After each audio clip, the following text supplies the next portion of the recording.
Hello friends, जय हिंद। मैं राजेश जाट और आज अपन पढ़ने वाला है त्रिभुज। जी हाँ फ्रेंड्स, आज की क्लास हमारी रहेगी ट्रायंगल की। और ये जो क्लास है ट्रायंगल, ये बहुत ज़्यादा इम्पोर्टेंट है। मीन्स आप इस पर जितने ज़्यादा स्टार लगा सकते हैं लगा लीजिएगा, क्योंकि त्रिभुज ज्योमेट्री का बहुत ही इम्पोर्टेंट टॉपिक है। इसको आप स्किप नहीं कर सकते, निगलेक्ट नहीं कर सकते, क्योंकि त्रिभुज के बेस पर आगे आने वाले कुछ टॉपिक्स हैं जो आपको पढ़ना है, ठीक है। और सारे जो कॉन्सेप्ट हैं वो इसी पर बेस्ड रहेंगे, त्रिभुज पर।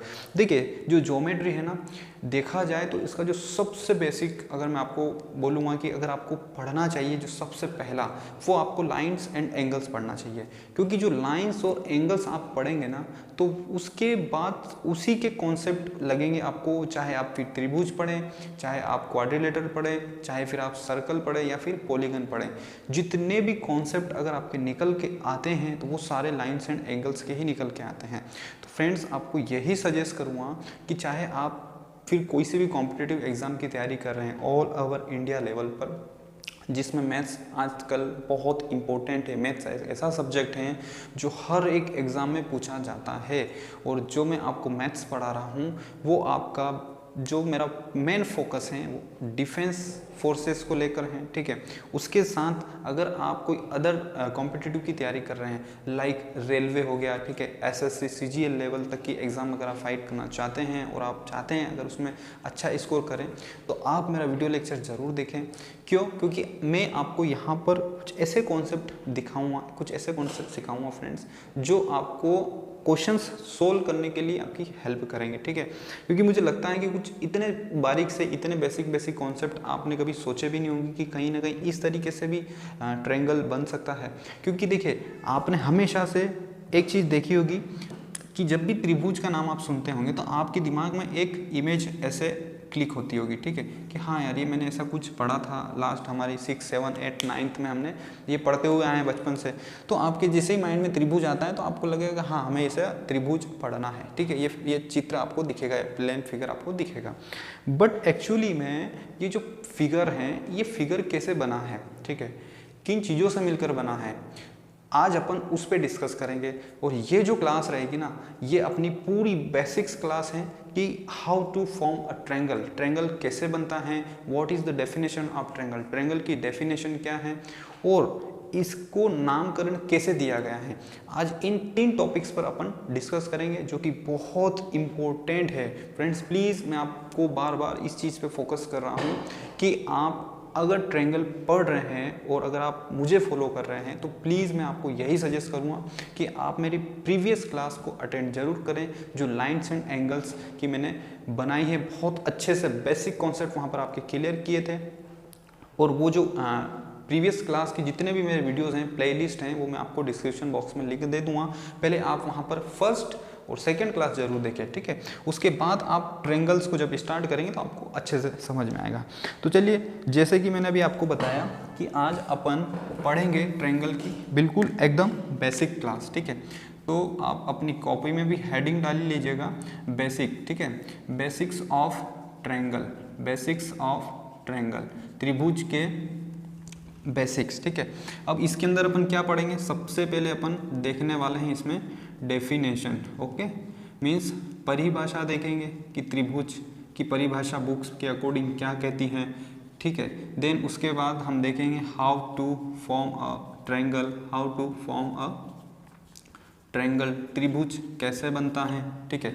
इसके बारे में आज हम सीखेंगे, त्रिभुज कैसे बनता है। जो आप एक फिगर देखते हैं, मीन्स ये वाली अगर आप आकृति आप देखते हैं, तो देखिए आपको ये चित्र दिख रहा है ना, ये चित्र एक्चुअली में 3 भुजाओं से मिलकर बना होता है, ठीक है।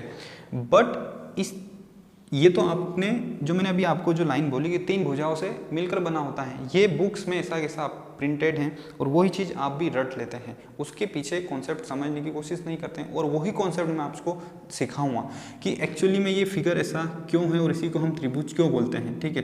तो आज हम बहुत अच्छा सीखने वाले हैं। तो प्लीज़ थोड़ा सा आप अपने आप को समय निकाल के बिल्कुल माइंड को कॉन्सेंट्रेट, फुली कॉन्सेंट्रेट यही होना चाहिए आपका बोर्ड पर, ठीक है। अगर इधर उधर आपके कुछ माइंड में चल रहा है ना, तो आपको समझ में नहीं आएगा, एक बात बता दूँ मैं, ठीक है। उसके बाद हम यहाँ पर त्रिभुज का नामकरण करेंगे, ठीक है, त्रिभुज का नामकरण, ठीक है, बड़े अजीब अजीब नाम है, ठीक है, बट क्या करो, पढ़ना तो पड़ेगा भैया। नोमेनकल्चर ऑफ ट्रायंगल मीन्स जो आप देखते होंगे कि ABC त्रिभुज, कहीं आपने भुजा सुनी होगी, कहीं आपने शीर्ष सुने होंगे, ठीक है, वर्टेक्स सुने होंगे, तो कैसे बने हैं, कहाँ से आए हैं, नाम किसने दिए हैं, सारी चीज़ें आपको आज इसमें बताऊंगा। मीन्स ये आज बहुत ही मतलब बेसिक्स लेक्चर है अपना।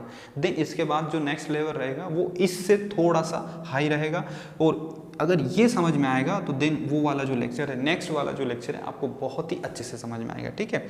तो चलिए स्टार्ट करते हैं अपन डेफिनेशन से, ठीक है। तो सबसे पहले अगर देखिए यहाँ पर अगर मैं बात करूँ ट्रायंगल की, ठीक है, तो देखिए ट्रायंगल और हिंदी में इसको बोलते हैं त्रिभुज।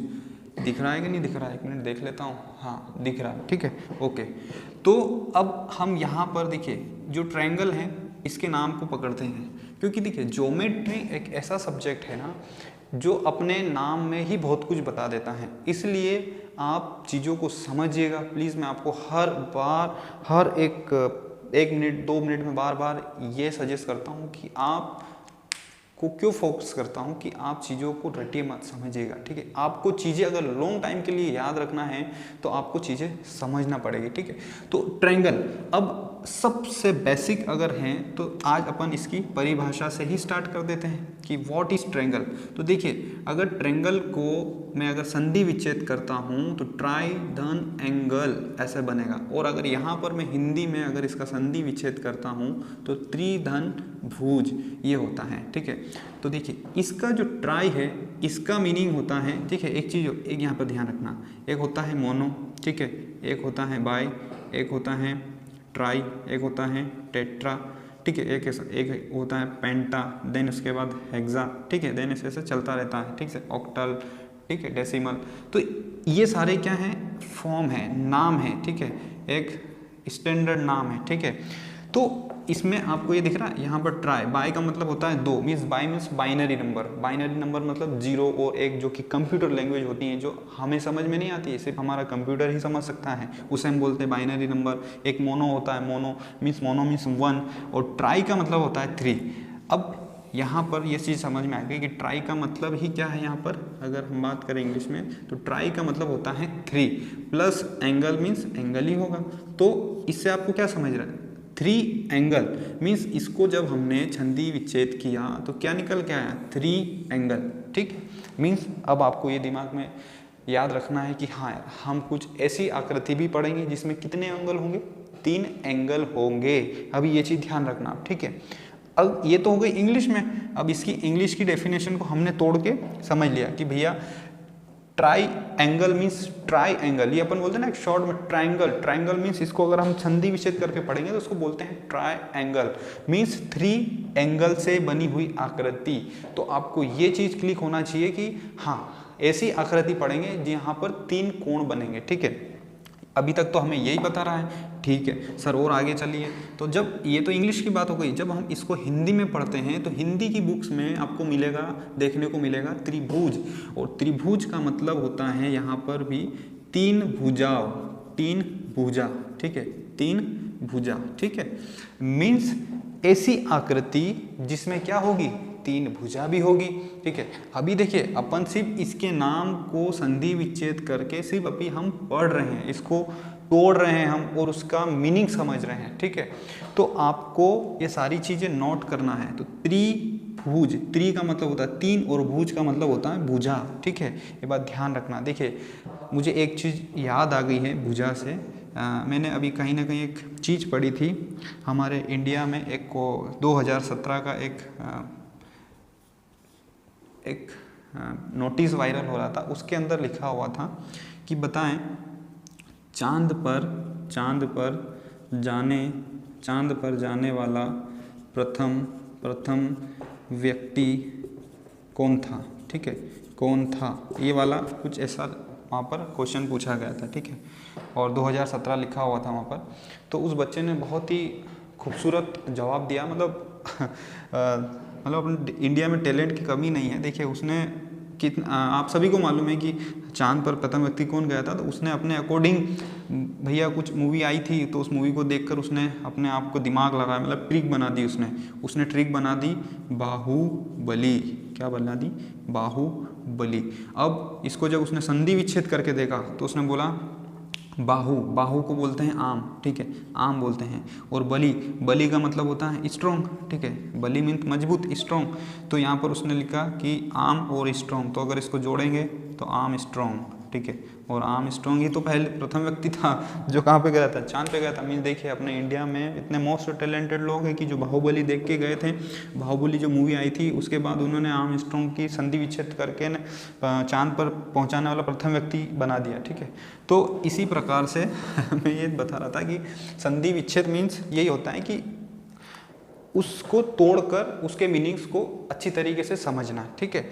तो आई थिंक ये सारी चीज़ें आपको समझ में आई, यहाँ तक कि triangle means try angle means 3 angle भी होगा, और अगर हिंदी में बात करें तो 3 भुजा होगी, ठीक है। तो इसका मतलब क्या है? इसीलिए हम क्या करते हैं, इसीलिए हम जो त्रिभुज है ना, त्रिभुज को 2 आधार पर बांट कर पढ़ते हैं, ठीक है। पहला कोण के आधार पर means basis on the triangle, and दूसरा भुजा के आधार पर on the basis of sides, ठीक है। तो यहीं से वो चीज़ें निकल कर आती हैं कि 3 एंगल होगा तभी हम उसको एंगल के आधार पर पढ़ते हैं, मीन्स कोण के आधार पर हम त्रिभुज को पढ़ते हैं, जो कि हम आगे पढ़ेंगे। और भुजा मीन्स 3 भुजा भी है, इसी प्रकार भुजा के आधार पर भी त्रिभुज को पढ़ते हैं कि भुजा के आधार पर त्रिभुज कितने प्रकार के होते हैं, कोण के आधार पर त्रिभुज कितने प्रकार के होते हैं, ये सब हम पढ़ेंगे, ठीक है। तो वो कहाँ से आया है? वो सारा चीज़ यहीं से आया। मतलब जब इंग्लिश और हिंदी दोनों को मिला के देखा गया तो दोनों की डेफिनेशन अलग अलग मिली, ठीक है। इसी प्रकार जो हमारे मैथमेटिशियन थे उन्होंने इंग्लिश पर एंगल्स के आधार पर समझाया, देन हिंदी में उनको भुजा दिखा तो भुजा के आधार पर भी उसको समझाने की कोशिश करी, और यही दोनों के बेसिस पर हम ट्रायंगल्स पढ़ते हैं, और तभी जाके हमारा पूरा जो ट्रायंगल्स हैं, सारी प्रॉपर्टीज, सारी रूल्स रेगुलेशंस इन्हीं दोनों बेसिस पर कंप्लीट होती हैं, ठीक है। और हम भी यही पढ़ेंगे नेक्स्ट लेक्चर्स में। तो आई थिंक त्रिभुज की जो नाम है, त्रिभुज का जो वर्ड में इसमें छुपा था, मैंने इसको आपको संधि विच्छेद करके ये समझाया है, ठीक है। अब आगे चलते हैं। अब ये तो हो गया नामकरण। अब पहली चीज़ यहाँ से देखिए डेफिनेशन। तो देखिए डेफिनेशन मैं आपको बता देता हूँ, सुन लीजिएगा, जो भी मैं बोल रहा हूँ उसको आप नोट डाउन करिएगा, क्योंकि अगर मैं यहाँ लिखूँगा तो थोड़ा सा टाइम ज़्यादा वेस्ट होगा। तो त्रिभुज की अगर हम बात करें तो त्रिभुज मीन्स 3 एंगल और 3 भुजा से मिलकर बना होता है। ये आपको यहाँ पर मैंने समझा दिया है इसमें, ठीक है। देखिए देन अगर अब परिभाषा की बात करें तो बुक्स के अकॉर्डिंग अगर परिभाषा आप देखोगे, अगर एनसीईआरटी बुक्स को अगर आप प्रीफर करते हैं, और तो करना भी चाहिए, अगर आप मैथ्स पढ़ रहे हैं, जो भी सब्जेक्ट पढ़ रहे हैं, तो 6th से लगाकर 10th तक की जो जितने भी एनसीईआरटीज हैं हर सब्जेक्ट की, उसको आप फॉलो करें, उसके बाहर आपका कोई सा भी क्वेश्चन नहीं जाएगा, ठीक है। तो फ्रेंड्स त्रिभुज की परिभाषा बुक्स के अकॉर्डिंग आपको कुछ इस तरीके से देखने को मिलेगी कि एक समतल आकृति जो 3 भुजाओं से घिरी होती हैं उसे ही क्या कहते हैं? त्रिभुज कहते हैं। सॉरी लाइट चली गई है तो मैं थोड़ा सा वीडियो को पॉज कर रहा हूँ।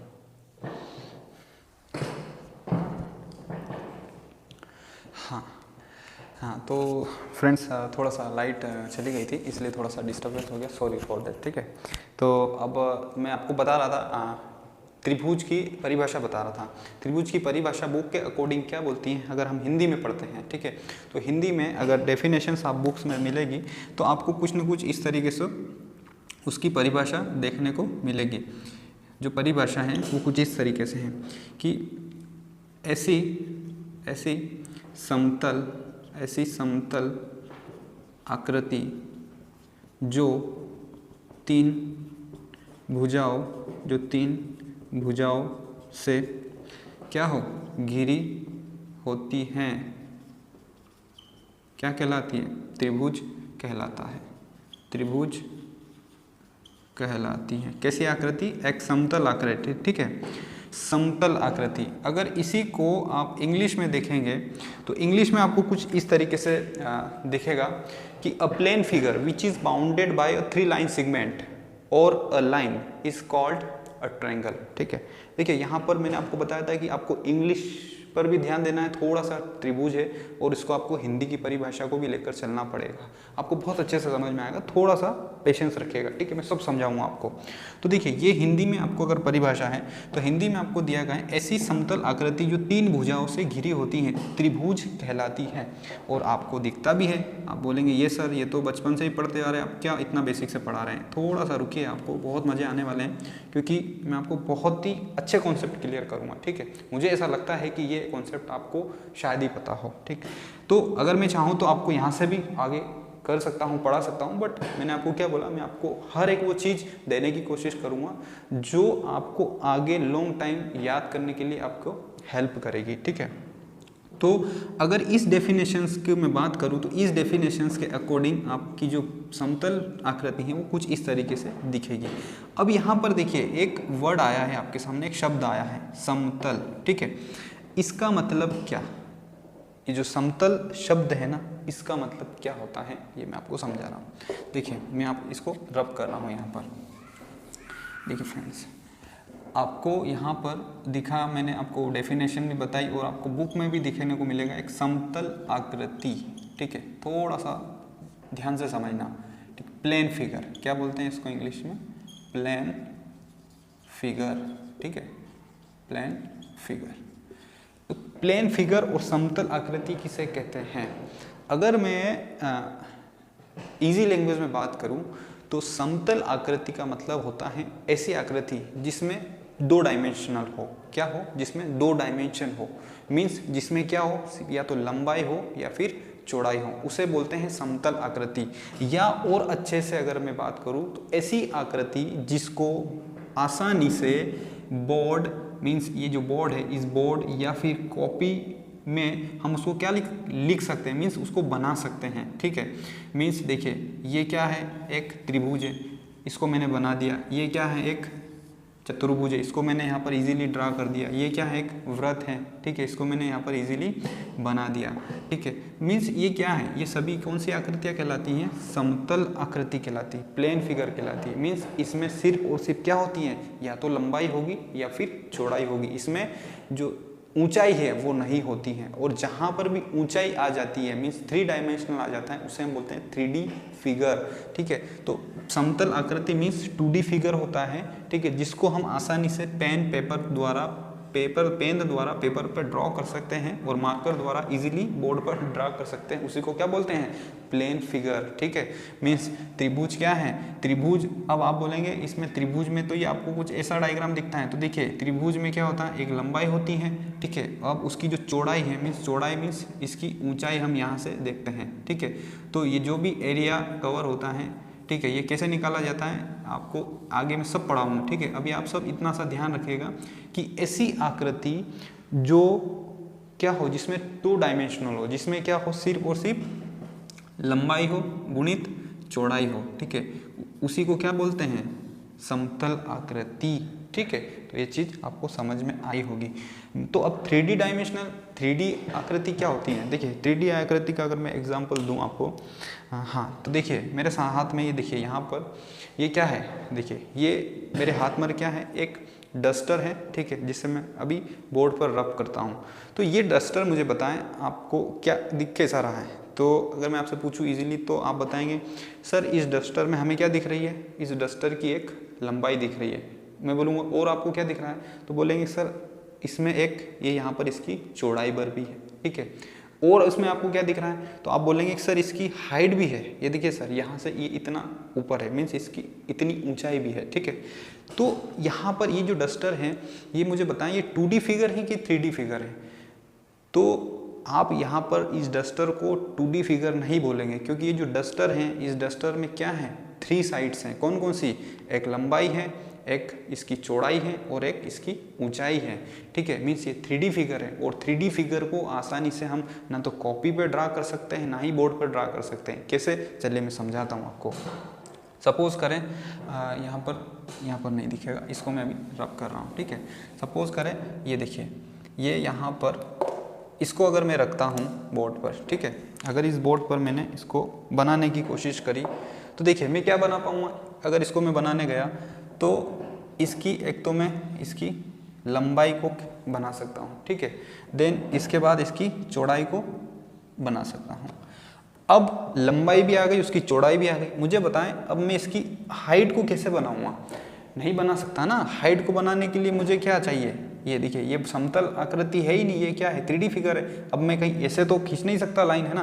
तो मीन्स 3D फिगर को हम बोर्ड पर या फिर कॉपी में आसानी से ड्रॉ नहीं कर सकते हैं, ठीक है।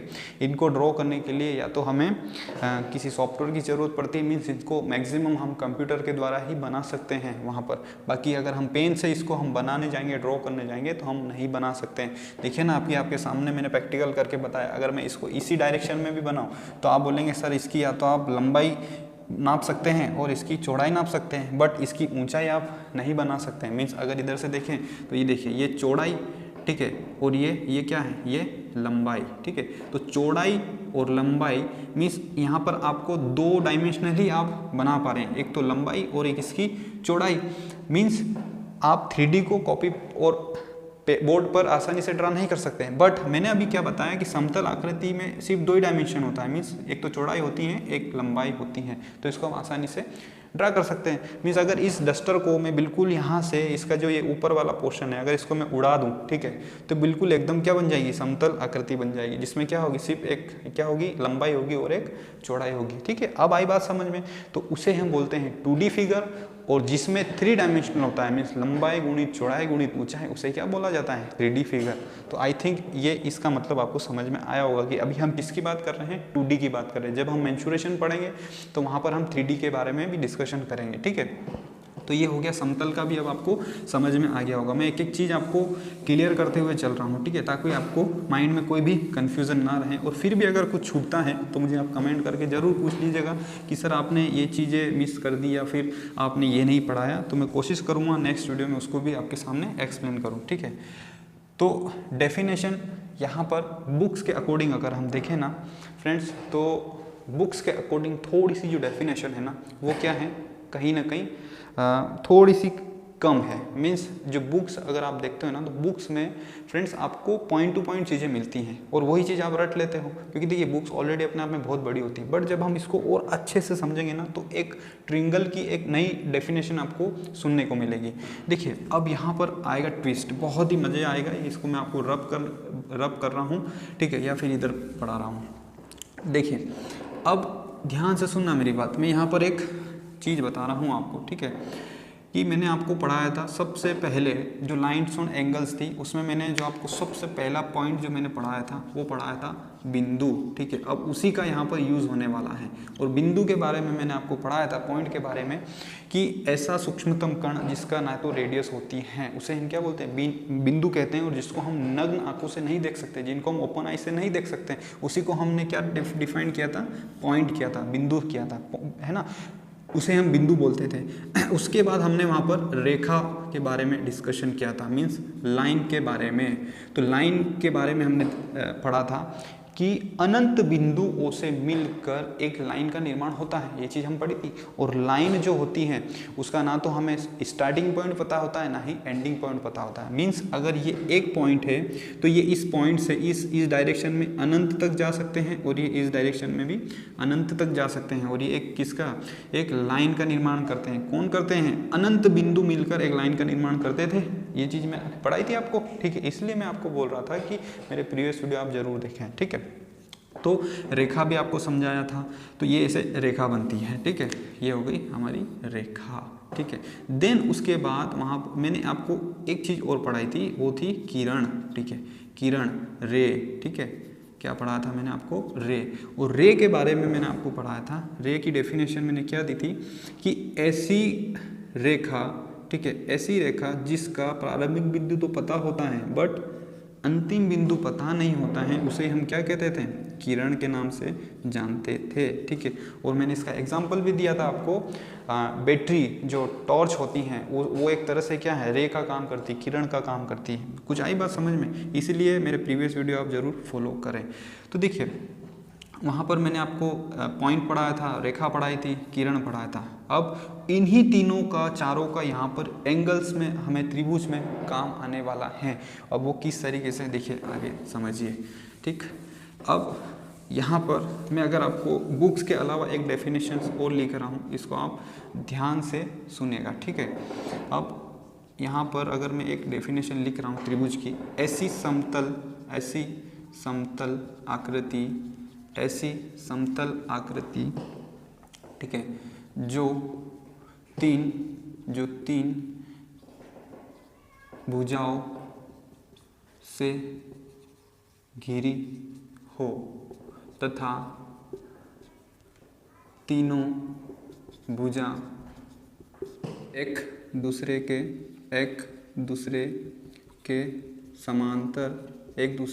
के समांतर ना हो एवं ना ही तीनों किसी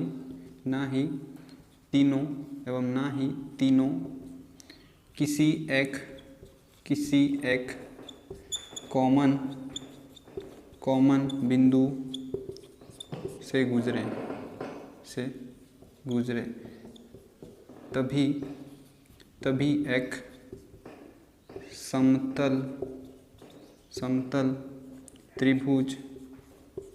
समतल त्रिभुज आकृति का क्या होता है, निर्माण होता है या बनती है, ठीक है।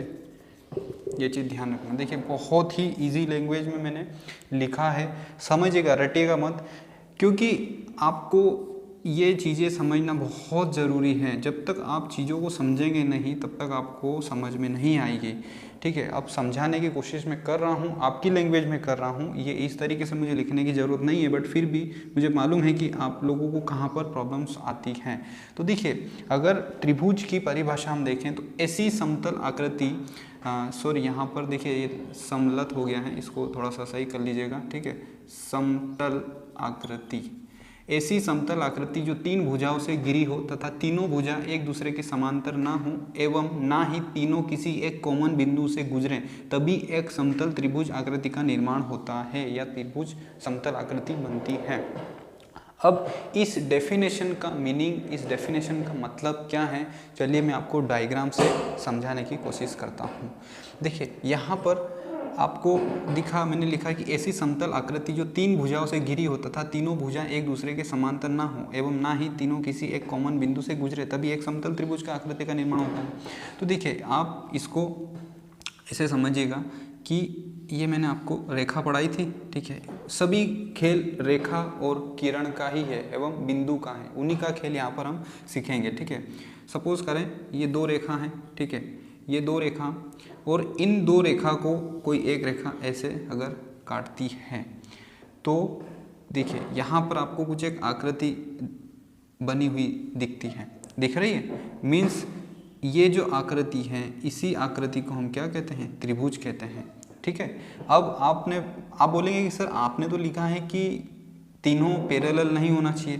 तो देखिए इस डायग्राम में देखिए आप, जब तीन रेखा थी, इन तीनों रेखा को जब मैंने इस तरीके से काटा तो ये क्या तीनों पैरेलल दिख रही है? तो आप बोलेंगे नहीं, क्योंकि मैंने पैरेलल की कंडीशन आपको बताई थी कि जब भी दो रेखा पैरेलल होगी तो उनके बीच में जो डिस्टेंस है वो ऑलवेज क्या रहती है, सेम रहती है। मीन्स उनके बीच की जो डिस्टेंस होती है वो परपेंडिकुलर भी होती हैं, देन वो हमेशा क्या होती हैं, सेम रहती हैं। हर एक पॉइंट पर उसकी डिस्टेंस सेम होती है। तो यहाँ पर आपको कुछ ऐसा दिख रहा है तो आप बोलेंगे सर नहीं दिख रहा है, ठीक है, ओके।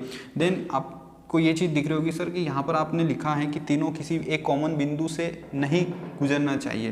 तो देखिए मुझे बताएं, यहाँ पर तो ये दो ने तो क्रॉस कर दिया, बट क्या मैंने लिखा है क्या पर कि तीनों जो रेखा हैं वो किसी एक कॉमन बिंदु से नहीं गुजरनी चाहिए, ठीक है। अगर एक बिंदु से गुजरेगी, किसी एक बिंदु से अगर तीनों रेखा गुजर गई, ठीक है, ये देखिए, तो यहाँ पर कोई भी आकृति का निर्माण नहीं होगा। मीन्स यहाँ पर सिर्फ इनके बीच में क्या बनेंगे, एंगल बनेंगे, बट कोई भी एक ऐसा एरिया नहीं दिखेगा जो कि तीन भुजाओं से घिरा हुआ हो, ठीक है। तो ये अगर कॉमन पॉइंट से तीनों निकलती हैं तो कुछ इस तरीके से आपको देखने को मिलता है। बट जब आप किसी तीन भुजाओं को इस तरीके से ड्रॉ करते हैं तब वहाँ पर देखिए एक आकृति बनती है। ये आकृति जो होती है ये एक समतल आकृति है और इसी को क्या नाम दिया गया है, इसी को नाम दिया गया है त्रिभुज, ठीक है। देखिए अब आपके सामने एक चीज़ आती है कि आप हमेशा से ये वाला डायग्राम देखते हैं। कौन सा वाला? ये वाला डायग्राम। अगर मैं इसको उठा के यहाँ पर रखूँ, ठीक है, तो ये जो डायग्राम है वो मीन्स ये यही वाला डायग्राम यहाँ है, और हम हमेशा कुछ ये वाला जो पार्ट होता है ना, ये वाला जो एक्स्ट्रा पार्ट, ये वाला जो एक्स्ट्रा पार्ट, इसमें जितना भी एक्स्ट्रा पार्ट दिख रहा है ना, ये और ये जितना भी, इसको आप ऐसे समझिए कि इनको चाकू से उड़ा दिया मैंने, ठीक है। तो ये वाला जो पार्ट था, इसको जब मैंने ऐसे कट किया तो मेरी जो एक आकृति है वो कुछ ना कुछ इस तरीके से आपको देखने को मिलेगी, और इसी आकृति को क्या नाम दिया गया? त्रिभुज नाम दिया गया। आई बात समझ में? मीन्स हमारा जो त्रिभुज जो हमें दिखता है ओपन आईज से, वो कुछ ना कुछ आपको इस तरीके से दिखता है, बट उसके पीछे क्या, उसके पीछे बहुत बड़ी बेसिक कॉन्सेप्ट होता है। वो जो त्रिभुज होता है वो कहीं ना कहीं एक रेखा द्वारा मिलकर बना होता है, और उसमें जो रेखा होती है वो मिनिमम 3 रेखा की रिक्वायरमेंट होती है, ठीक है। आप देख रहे होंगे यहाँ पर 3 रेखा से एक आकृति घिरी हुई दिखी। अब देखिए यहाँ पर ये पॉइंट, यहाँ पर ये पॉइंट और यहाँ पर ये पॉइंट, जब इन्होंने ऐसे क्रॉस किया तो यहाँ पर ये पॉइंट, यहाँ पर ये पॉइंट और इस पॉइंट पर। अब मैंने आपको बताया था कि जब भी ये बिंदु और ये बिंदु, जब 2 बिंदुओं के बीच की दूरी होती है उसी को क्या बोलते थे? रेखाखंड बोलते थे, पढ़ाया था मैंने, ठीक है। तो यहाँ से ये चीज़ आई कि ये रेखाखंड हो गया, ठीक है। अब ये बिंदु और ये बिंदु, ये भी क्या है? एक रेखाखंड है ना, ठीक है, क्या है? एक रेखाखंड है। सिमिलरली ये भी क्या है? एक रेखाखंड है। तो इसे इंग्लिश में बोलते हैं सेगमेंट ऑफ लाइन मीन्स रेखाखंड। मीन्स इंग्लिश में इसकी डेफिनेशन यही है। अगर आप एनसीईआरटी की बुक में पढ़ेंगे तो उसमें आपको डेफिनेशन मिलेगी कि a plane figure which is bounded by a 3 line segment और लाइन, ठीक है, इज कॉल्ड अ ट्रायंगल। इसका मतलब ये है कि ऐसी समतल आकृति जो 3 रेखाखंडों से घिरी होती हैं या 3 लाइनों से मिलकर बनी होती हैं, उसे ही त्रिभुज कहते हैं। तो मुझे बताएं, यहाँ पर लाइन एवं रेखाखंड दोनों बोला है मैंने यहाँ लगा के, ऐसा क्यों बोला है? देखिए इसके पीछे रीज़न समझिएगा। मुझे बताएं, ये जो लाइन है, ये जो रेखा है, ठीक है, ये क्या होती है? इसकी लेंथ इन्फिनिटी होती है, अनंत होती है, ठीक है। इसकी लेंथ तो इन्फिनिटी होती है, बट जो रेखाखंड होता है ये क्या होता है? जब 2 कॉमन पॉइंट के बीच एक निश्चित दूरी हमें पता होती है तो उसे हम रेखाखंड बोल देते हैं।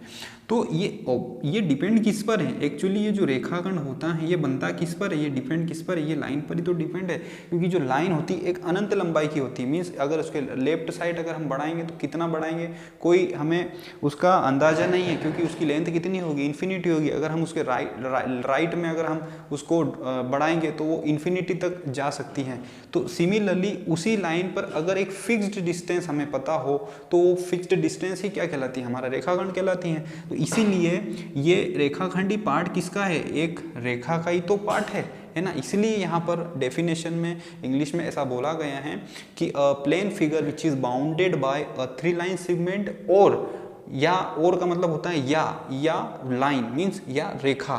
तो देखिए यहाँ पर ये 2 ये रेखा हो गई, ठीक है। अब ये इसको ऐसे, अब चाहे आप इसको किसी भी तरीके से करिए, ठीक है, बट तीनों क्या नहीं होना चाहिए? पैरेलल नहीं होना चाहिए। अगर आप इसको इधर से भी ड्रॉ करेंगे तो देखिए ये यहाँ पर ये त्रिभुज आकृति घिरी हुई है। मतलब हमें तो क्या चाहिए परिभाषा के अनुसार कि ऐसी समतल आकृति जो 3 भुजाओं से घिरी हो या 3 रेखाखंडों से मिलकर बनी होती है, वही तो हमारा त्रिभुज कहलाता है। तो ये यही तो केसेस हैं, ऐसी तो केसेस है। मीन्स 3 रेखा जो हैं कुछ इस तरीक़ा से काटेगी तो वो जो पॉइंट होते हैं, ठीक है, उन्हीं पॉइंट से क्या बनता है? जब उन पॉइंट्स को मिलाएंगे 3 पॉइंट्स को, तभी एक त्रिभुज का निर्माण होता है। कहने का मतलब समझना फ्रेंड्स, देखिए बहुत ही बेसिक से समझा रहा हूँ, मेरी भावनाओं को समझना, ठीक है, क्योंकि बहुत अच्छे से समझा रहा हूँ। इस तरीके से आपको समझने को नहीं मिलेगा, ये मेरी गारंटी है। यूट्यूब पर तो आपको नहीं मिल पाएगा, ठीक है। फिर भी मैं आपके लिए ट्राई कर रहा हूँ बेस्ट से बेस्ट देने की। तो आप इतना सा जरूर कॉमन सेंस लगा, इतना दिमाग होना चाहिए कि जो मैं पढ़ा रहा हूँ ना वो आपको समझ में आ रहा है। और ये सारा का सारा बेस्ड किस पर है? प्रीवियस क्लास पर, लाइन एंड्स एंगल्स पर, ठीक है। इसलिए मैं आपको बोल रहा हूँ वो ज़रूर देख कर आएँ आप। अब ये यहाँ तक आपको समझ में आ गया कि हाँ कुछ इस तरीके से बनता है। ठीक है, सर ने ऐसा बताया है तो हाँ हमें भी ऐसा सीख लिया है अब, ठीक है। अभी तक तो मैं इतना आपसे एक्सपेक्टेशन रख रहा हूँ कि अभी तक यहाँ तक आपको समझ में आया है डेफिनेशन की, ठीक है। अब और अपन इसके आगे चलते हैं, ठीक है। तो इसको मैं रब कर देता हूँ। अब देखिए, अब यहाँ तक आपको पता चल गया है कि कोई भी 3 रेखा होगी जो कि ना तो पैरेलल होगी और ना ही तीनों एक किसी पॉइंट से गुजरेगी, तो वो तीनों रेखा ही क्या बनाती हैं? एक त्रिभुज का निर्माण कर देती हैं, ठीक है। और वो जो फिक्स जो लेंथ है उन्हीं को क्या नाम दे दिया गया है, क्या नाम दे दिया गया है, रेखाखंड। ठीक है, अब बारी आती है यहाँ पर कि त्रिभुज कैसे बनता है। देखिए ये मैंने दूसरा वाला जो पॉइंट है वो बनाना सिखा दिया आपको, कैसे बनाया सिखाया कि कोई भी तीन रेखा, मिनिमम कितनी रेखा होना चाहिए, 3 रेखा होना चाहिए, जो क्या नहीं हो, एक दूसरे के पैरेलल ना हो। ठीक है, क्या मुझे बताएं ये दोनों पैरेलल हैं क्या, नहीं है।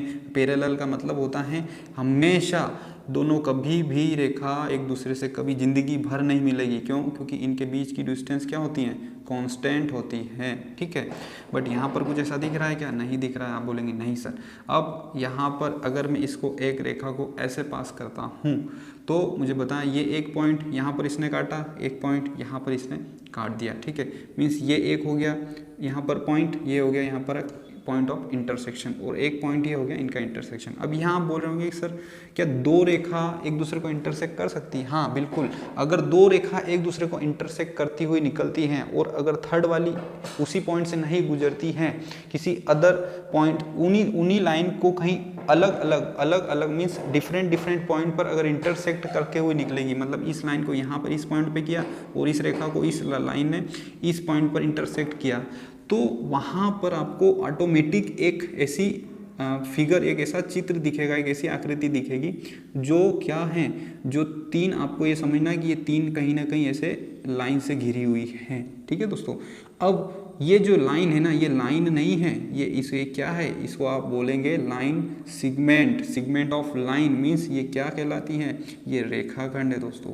क्यों, क्योंकि देखिए ये पॉइंट है और इस पॉइंट के ये बीच की दूरी आप निकाल सकते हो, और हमेशा आपको ऐसे ट्रेंगल में दी हुई रहती हैं, मीन्स आपको जो भी लेंथ दी रहती है सेंटीमीटर मीटर में, वो क्या होती है, वो रेखाखंड होता है वहाँ पर। ठीक है, बट डिपेंड किस पर है, ये रेखा पर ही तो डिपेंड है। देखिए मैं आपको ये क्यों समझा रहा हूँ, क्योंकि आपको ये सारी चीज़ें समझ में आएगी जब मैं आपको ट्रेंगल पढ़ाऊंगा ना, जब अपन एंगल के बेस पर पढ़ेंगे, जब साइड के बेस पर पढ़ेंगे, तो वहाँ पर कुछ ऐसे टर्म्स आएंगे कि 3 इसके इंटीरियर एंगल होते हैं, 3 एक्सटीरियर एंगल होते हैं। ठीक है, तो कैसे होते हैं, वहाँ पर आपको कुछ ऐसे बता दिया जाता है कि इसको ऐसे ड्रा कर दो, एक भुजा को इधर बढ़ाएंगे तो ये वाला जो कोण होता है ये बाह्य कोण होता है। तो अब इसमें हमने इस भुजा को क्यों बढ़ाया, इस भुजा को इसलिए बढ़ाया दोस्तों, क्योंकि देखिए ये क्या था, रेखाखंड है ना, हमें मालूम है कि एक त्रिभुज किससे मिलकर बना होता है, एक रेखाखंड से मिलकर बना होता है। अब रेखाखंड किसका पार्ट है, रेखाखंड एक खुद लाइन का पार्ट है, क्योंकि लाइन के ऊपर ही तो रेखाखंड बनता है। मीन्स अगर आप इस पॉइंट से इसको ऐसे आगे ड्रॉ करते हैं, मीन्स आपने क्या कर दिया, रेखाखंड तो फिक्स था बट आपने उसको जब ड्रा किया तो वो एक लाइन बन गई। उसी प्रकार जब आप इसको ऐसे ड्रॉ करेंगे तो ये रेखाखंड तो था बट ये एक क्या है, लाइन है। क्यों, क्योंकि ये वाला जो पार्ट है ये इस पर ही तो था, बट हमें क्या दिखता है, हम तो सिर्फ इतना ही देखते हैं त्रिभुज को, इतना, बट ये वाला पार्ट हमें थोड़ी दिखता है बुक्स में, बट होता है ये पूरा पार्ट होता है। ठीक है, ये बात समझ में, इसलिए हम इसको आगे बढ़ा सकते हैं, इधर बढ़ा सकते हैं, इधर बढ़ा सकते हैं, इधर बढ़ा सकते हैं, उससे कोई इफेक्ट नहीं पड़ता है त्रिभुज पर। उससे हमें इसका बाह्य एंगल पता चल जाता है, ये वाला बाह्य एंगल पता चल जाता है। ये सारी चीज़ें मैं आपको आगे पढ़ाऊंगा। ठीक है फ्रेंड्स, तो आज मैं आपको यही पढ़ा रहा हूँ इस वीडियो में कि डेफिनेशन देख ली और कैसे त्रिभुज का निर्माण होता है, ये भी हमने मैक्सिमम 50% देख लिया है, और अच्छे से और आगे से और हम अब पढ़ेंगे। देखिए अब यहाँ पर इसको और अच्छे से अगर डेफिनेशन के तौर पर समझे तो आप ऐसा भी बोल सकते हैं कि जब देखिए यहाँ पर अब कितने पॉइंट दिख रहे हैं, ये पॉइंट और ये पॉइंट, तो अब यहाँ पर आप और लिख सकते हैं, यहाँ पर ये सारी चीज़ नोट करते हुए चलने का कि जब तीन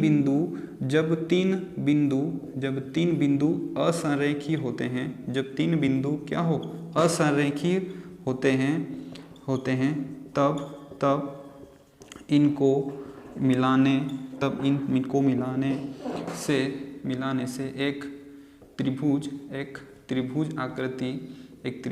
आकृति का निर्माण होता है। एक त्रिभुज आकृति का क्या होता है, निर्माण होता है, या त्रिभुज आकृति बनती है। देखिए ये पॉइंट 1, ये पॉइंट 2 और ये तीसरा पॉइंट, मैंने क्या बोला, जब 3 बिंदु असंरेखीय होते हैं, तीनों बिंदु कम से कम 3 बिंदु होना चाहिए। अब यहाँ से ये भी चीज़ आ रही है कि एक त्रिभुज को बनने के लिए कितने बिंदु की जरूरत होती है, 3 बिंदु की रिक्वायरमेंट होती है।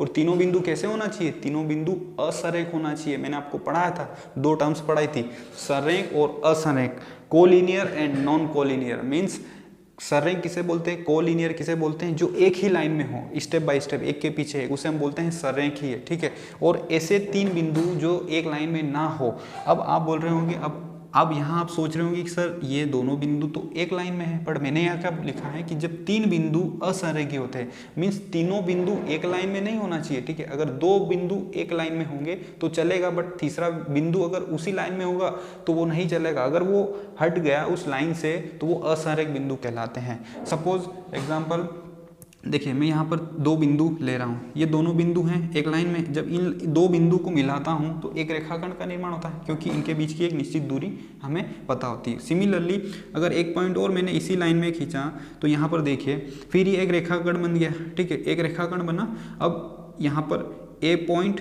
ये बी पॉइंट और ये सी पॉइंट हो गया। तो ये तीनों बिंदु क्या कहलाते हैं? ये एक सररेख में कहलाते हैं। क्या कहलाते हैं? एक सररेख में है।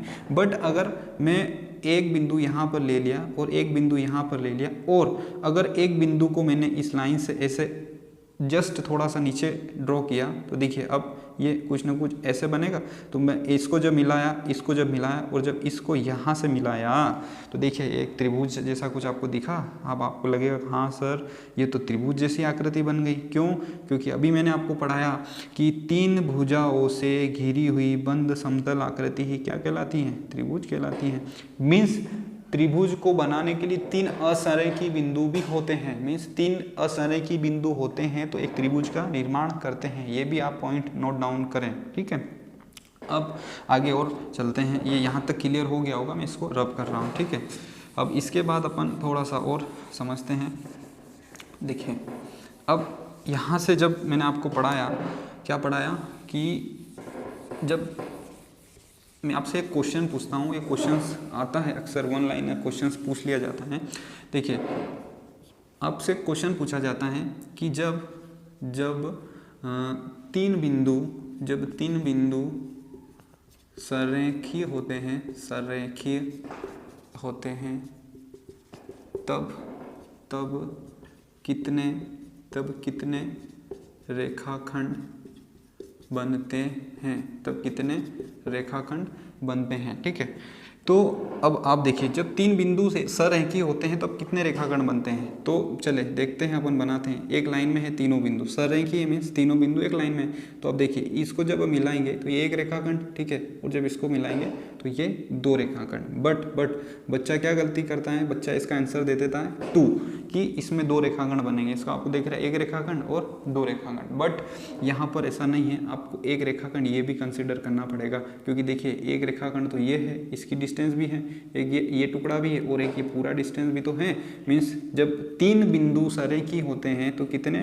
तीन रेखाखंड बनते हैं, ठीक है। अब चाहे वो सररेख बोले या असंरेख बोले, बात एक ही है। बट क्वेश्चन जो एग्जामिनर होता है वो आपको सररेखीय की देता है। जब आपको असंरेखीय बोलता है तो आप इजीली उसको क्या कर देंगे? आप उसको इजीली पकड़ लेंगे कि जब तीन बिंदु असंरेख होते हैं तो उनको मिलाएंगे तीनों बिंदु को, तो वहाँ पर आपको इजीली दिख जाएगा कि एक रेखाखंड, दो रेखाखंड और तीन रेखाखंड, ठीक है। तो आपसे ऐसे क्वेश्चन पूछ लिया जाता है। अब ये तो मैंने आपको यहाँ पर बता दिया कि दो या तीन बिंदु सररेख में। अगर मैं यहाँ पर और ज़्यादा पूछ लूँ कि अगर बताएं, अगर चार बिंदु सररेखीय हैं तो कितने रेखाखंड बनेंगे? तो आप फिर से वही चीज़ें करेंगे, 1 2 3 और 4। आपने 4 पॉइंट क्या करें? एक सररेखीय में बना लिए। अब यहाँ पर जब इसको आप ऐसे ड्रॉ करेंगे तो बोलेंगे 1 2 3, ठीक है। तो बहुत सारे बच्चे बोल देंगे 1 2 और 3, और फिर बोल देंगे सर ये 1 4, ठीक है, यहाँ तक तो ठीक है। फिर देखिए ये एक यहाँ से कहाँ से यहाँ तक भी बन रहा है 5, ठीक है। उसके बाद 5 से और एक ये वाली डिस्टेंस भी बन रही है 6, ठीक है। तो ये 5 हो गया और ये 6। मीन्स ये देखिए आप कि जब तीन पॉइंट सररेखीय थे तो कितने रेखाखंड बन रहे थे? तो आप बोलेंगे सर 3 रेखाखंड बन रहे थे, ठीक है। अगर जब 4 पॉइंट सररेखीय थे 1 2 3 4 तो कितने रेखाखंड बने? 1 2 3, ये एक पूरा 4, फिर ये एक रेखाखंड 5 और ये एक रेखाखंड 6, ठीक है। अब ऐसे ही आपसे कितने भी पूछ सकता है एग्जामिनर कि बताएं अगर 10 पॉइंट सररेखीय हैं तो बताएं वहाँ पर कितने रेखाखंड बनेंगे। तो अब आप जब ये तो 4 5 6 तक तो था, आप इजीली इसको बना सकते थे। बट जब ज़्यादा पॉइंट हो जाते हैं तो वहाँ पर आप नहीं बना पाएंगे, उसमें समय बहुत लग जाएगा और कहीं ना कहीं कुछ चीज़ें छिड़ जाएगी। तो इसके लिए क्या है कि एक बहुत अच्छा मैं ट्रिक बता रहा हूँ, एक फार्मूलाज है, उस फार्मूले को आप याद रखना है। बस उस फार्मूले में वैल्यू पुट करके आप चाहे अनंत कितने भी पॉइंट दे देंगे ना, आप तुरंत निकाल देंगे कि इसमें इतने रेखाखंड बनेंगे। और ये इस टाइप के क्वेश्चन मध्य प्रदेश पुलिस में अक्सर पूछ लिए जाते हैं, वन लाइनर क्वेश्चन है। तो जो फार्मूला है वो रहेगा आपका n(n-1/2), ठीक है। इस फार्मूले को आप याद रखना। अब यहाँ जो n है ये नंबर ऑफ क्या है, नंबर ऑफ पॉइंट्स, कितने नंबर ऑफ पॉइंट्स आपको दिए रहेंगे बस वही है, उसकी वैल्यू रखना है, सोल्व हो जाएगा। फॉर एग्जांपल जैसे यहाँ पर देखिए, मैंने अभी आपको बताया था कि अगर 3 होते हैं तो कितने रेखाखंड बनते हैं, 3 रेखाखंड बनते हैं, चेक करते हैं। तो नंबर ऑफ पॉइंट्स कितने हो गए, 3, तो n की जगह रख दिए 3। अब n(n-1), 3-1/2 मीन्स 3 इंटू 2 बचा यहाँ पर, और ये 2, इस 2 से ये 2 कैंसिल हो गया, आंसर कितना आया, 3 आया। और यही तो अपना आंसर, वहाँ से भी डायग्राम से भी अपन ने सोल्व किया तो आया। देन अगर उसके बाद में यहाँ पर 4 पॉइंट अगर आपको दिए, कितने पॉइंट, और आपसे पूछ लिया कि बताएं 4 पॉइंट संरेखीय या असंरेखीय तो कितने रेखाखंड बन सकते हैं। तो आप कुछ नहीं, इस फार्मूले में रखना, n की जगह 4 रखना, फिर 4 - 1, ठीक है, अपॉन 2 करना। तो 4 इंटू 3/2, 2 1 = 2, 2 2 = 3 मीन्स 6, ठीक है। और यहाँ पर हमने वहाँ पर भी कितने 6 रेखाखंड देखे थे, जब 4 पॉइंट थे तो 4 पॉइंट में कितने 6 रेखाखंड बन रहे थे, ठीक है। इसी प्रकार आप अगर चाहे यहाँ कितना भी पूछ लेंगे ना, कितना भी अगर पॉइंट देके अगर आपसे पूछ लें कि बताएं अगर 10 रेखाखंड है या फिर 6 पॉइंट हैं संरेखीय तो कितने रेखाखंड बनेंगे, तो 6 रखा n की जगह और 6 - 1/2 करा। तो जब इसको आप सॉल्व करेंगे तो 6 × 5/2 मीन्स 2 2 3 = 6 और 3 5 = 15 मतलब 15। टोटल कितने रेखाखंड बनेंगे, तो आपका आंसर होना चाहिए 15। मीन्स आपको यहाँ पर कितना भी 1000 100 जितने भी आपको रेखाखंड पॉइंट दे दें, अब आप इजीली यहाँ से रेखाखंड निकाल सकते हैं, ठीक है। तो ये रेखाखंड का भी कॉन्सेप्ट क्लियर हो गया, यहाँ से भी क्वेश्चंस पूछ लिए जाते हैं, ठीक है। अब देखिए दोस्तों, मेन चीज़, अब हम अभी तक तो बस ऐसे ही बहुत ही बेसिक चीज़ें पढ़ रहे थे। अब हमने क्या करा, त्रिभुज किससे बनता है वो भी देखा, ठीक है, त्रिभुज की परिभाषा भी समझी। अब त्रिभुज को हम नामकरण दे देते हैं। देखिए अब मैं आपको यहाँ पर डायरेक्टली क्या बताऊँगा कि ये आपका त्रिभुज है, ठीक है। अब ये त्रिभुज हैं, ये 3 पॉइंट, ठीक है, 1 पॉइंट 2 पॉइंट, ये 3 पॉइंट, ये त्रिभुज की आकृति है। इसमें अब जो भी 26 अल्फ़ाबेट है ना हमारी ABCD में, उसमें से हम यहाँ पर कुछ भी नाम दे सकते हैं इन पॉइंट को, ठीक है। तो इसको A दे दिया, इसको B दे दिया, इसको C दे दिया, ये स्टैंडर्ड नामकरण है। अब इसको आप कैसे लिखेंगे, तो मैथ्स में इसको लिखने का तरीका है, ये होता है साइन ट्रायंगल का, ठीक है। त्रिभुज का ये साइन है, इसको अगर आप देखेंगे तो इसको ABC ऐसे भी लिख सकते हैं, त्रिभुज इसको BCA ऐसे भी लिख सकते हैं, ठीक है, या इसको त्रिभुज CAB भी लिख सकते हैं, कोई इशू नहीं है लिखने का, कोई भी ऐसा फिक्स तरीका नहीं है कि सिर्फ त्रिभुज ABC ही है। त्रिभुज ABC, देखिए ABC, ठीक है, मीन्स आपको ऐसे भी इसको रिप्रेजेंट कर सकते हैं। त्रिभुज यहाँ से देखिए BCA मीन्स ये भी त्रिभुज है, और इस पे देखिए त्रिभुज CAB मीन्स आपको इन तीनों तरीके से आप इसको लिख सकते हैं। तो ये हो गया यहाँ की इसकी शीर्ष, देखिए ये हो गया शीर्षों के नाम। अब यहाँ पर छोटी छोटी चीज़ हैं, उसको ध्यान रखना, ठीक है। अब जो एक त्रिभुज होता है ना, जैसे मैंने अभी आपको बताया कि जो एक त्रिभुज होता है वो कैसे बनता है कि जब 2 रेखा, ठीक है, एक दूसरे को इंटरसेक्ट करती है, पर जो तीसरी रेखा है वो एक दूसरे को जब इंटरसेक्ट नहीं करे, मतलब उसी पॉइंट पर इंटरसेक्ट नहीं करना चाहिए, वो जो रेखा है वो उन दोनों लाइन को भी इंटरसेक्ट करना चाहिए, बट एक कॉमन पॉइंट पर तीनों नहीं इंटरसेक्ट करना चाहिए। मेरी बात को ध्यान से समझना, इन 2 रेखा ने इस पॉइंट पर तो इंटरसेक्ट कर दिया, ठीक है, बट ये वाली जो थर्ड रेखा थी, इसको मान लिए 1, ये 2 और ये थर्ड रेखा है, लाइन है, इन दोनों ने एक दूसरे को इंटरसेक्ट तो किया। तो देखिए एक बिंदु बना, इस बिंदु को क्या नाम दिया गया, पॉइंट ऑफ इंटरसेक्शन नाम दिया गया, ठीक है। बट जो थर्ड रेस थी, जो थर्ड रेखा थी, उसने भी उन दोनों को प्रतिच्छेद किया, ठीक है, बट भिन्न भिन्न पॉइंट पर। देखिए इसने यहाँ पर और इस पॉइंट पर इन दोनों रेखा को क्या करते हो गई, वो प्रतिच्छेद करते हुए निकली, ठीक है। तो उसका पॉइंट ऑफ इंटरसेक्शन एक यहाँ पर हो गया और एक यहाँ पर हो गया। तो मुझे बताएं, देखिए अब यहाँ पर 3 असंरेखीय बिंदु बने कि नहीं बने, बने ना, इस तरीके से। तो 1 2 और ये 3, ये तीनों बिंदु क्या है, असंरेखीय, और इन तीनों बिंदु को जब मिलाया, ठीक है, ये यहाँ से और यहाँ से, तो इसकी ही आकृति को क्या नाम दे दिया गया, त्रिभुज नाम दे दिया गया, ठीक है। बट यहाँ पर मैथ मैथ्स की भाषा में, ज्योमेट्री में, ये जो पॉइंट है, इस पॉइंट को पॉइंट ना बोल के अब क्या नाम दे दिया है, इस पॉइंट को पॉइंट ना देकर इसको नाम दे दिया गया है शीर्ष। क्या दे दिया है? शीर्ष, वर्टेक्स। ठीक है, क्या नाम दे दिया है? वर्टेक्स। और अगर मैं सभी की बात करूं तो वर्टाइसेस। ठीक है, वर्टाइसेस बोलते हैं, इसका प्लूरल फॉर्म होता है। ठीक है, ये होता है शीर्ष और ये होता है वर्टेक्स, इसको इंग्लिश में वर्टेक्स बोलते हैं, और ये प्लूरल जो होता है वर्टाइसेस होता है। ठीक है दोस्तों, तो 3 पॉइंट हो गए, 1 पॉइंट, 2 पॉइंट और 3 पॉइंट। इन तीनों पॉइंट को क्या नाम दिया है? शीर्ष। इसलिए बोलते हैं कि त्रिभुज में कितने शीर्ष होते हैं? 3 शीर्ष होते हैं। क्यों होते हैं बताया ना मैंने आपको, ऐसा इनको नामकरण दिया गया है। ठीक है, अब उसके बाद ये जो यहाँ पर देखिए, अब इसको नाम दे दिया ए, ये बी और ये सी। अब इसको आप यहाँ पर ऐसे समझना, ये वाला आपका ऐसा नामकरण दिया है कि ये त्रिभुज ए, बी, ये सी है। 3 में 3 शीर्ष हो गए, 1 शीर्ष, 2 शीर्ष और 3 शीर्ष। अब यहाँ पर हो गई ए बी जो है ये एक भुजा हो गई, और बी सी जो है ये क्या हो गई? एक दूसरी भुजा, और यहाँ पर सी ए क्या हो गई? तीसरी भुजा। मीन्स त्रिभुज में कितने हो गए? 3 शीर्ष हो गए और 3 क्या हो गई? भुजा हो गए। ठीक है, और अब आपको क्या दिख रहा है? तो अब यहाँ पे देखिए, ये यहाँ पर एक एंगल मिला बना हुआ दिख रहा है आपको, एक एंगल यहाँ पर दिख रहा है और एक एंगल यहाँ पर दिख रहा है इस आकृति में। यहाँ पर देखिए आपको ये एक एंगल, ये एक एंगल और ये एक एंगल। ठीक है, मीन्स ये कहाँ पर दिख रहे हैं आपको? त्रिभुज। ये देखिए, ये वाली तीनों लाइन है, तीनों रेखा ने जब इस तरीके से इंटरसेक्ट किया, मीन जब 2 रेखा ने एक दूसरे को प्रतिच्छेद किया और तीसरी रेखा ने उन दोनों रेखा को भिन्न भिन्न पॉइंट पर प्रतिच्छेद किया, तो वहाँ पर एक बंद आकृति बनाई उन्होंने। ठीक है, और उन्हीं बंद आकृति में उन पॉइंट को शीर्ष नाम दे दिया। उनकी जो भुजा थी, ये यहाँ पर ये जो लेंथ आई, ये जो बाउंड किया हुआ एरिया, ये भुजा नाम दे दिया गया। और यहाँ पर ये जो बन रहा है ये एंगल बन रहा है। अब ये मैं और आपको समझाऊंगा, क्योंकि मैंने आपको पढ़ाया था कि एंगल कैसे बनता है। ठीक है, तो यहाँ पर त्रिभुज में 3 शीर्ष हो गए, ए, बी और सी। ये ए, बी, ये सी, 3 शीर्ष हो गए, यहाँ से हमें ये पता चल गया। देन उसके बाद 3 भुजा होती हैं, ये भी हमें पता चल गया। और 3 क्या होते हैं? 3 अंतःकोण होते हैं, इंटीरियर एंगल होते हैं। इंटीरियर एंगल क्यों बोलते हैं? क्योंकि ये एक बंद आकृति है। ये देखिए, ये यहाँ पर और यहाँ पर ये जो कोण है ना, इनको अंतःकोण नाम दिया गया है। सिमिलरली जब हम आगे पढ़ेंगे कि जब एक भुजा को, त्रिभुज की किसी एक भुजा को, ये मान लो ये एक भुजा है, इस त्रिभुज की एक भुजा को अगर आगे बढ़ा देंगे, तो आगे क्यों बढ़ा देते हैं? क्योंकि ये जो भुजा बनी हुई ना, ये रेखाखंड है, और ये जो रेखाखंड है ना, ये किस पर बना होता है? ये डिपेंड किस पर है? रेखा पर है। बट हमें ये चीज़ नहीं दिखती है वहाँ पर। जब हम पढ़ते हैं तो हम सिर्फ इतना पार्ट पढ़ते हैं, बट हमें ये थोड़ी मालूम कि इधर आगे भी ये चीज़ बनी हुई रहती है, और बच्चों को यही चीज़ समझ में नहीं आती है। वो यही सोचने में रख जाते हैं कि ये हमने आगे बढ़ा के इसको बाह्य एंगल क्यों बोल दिया।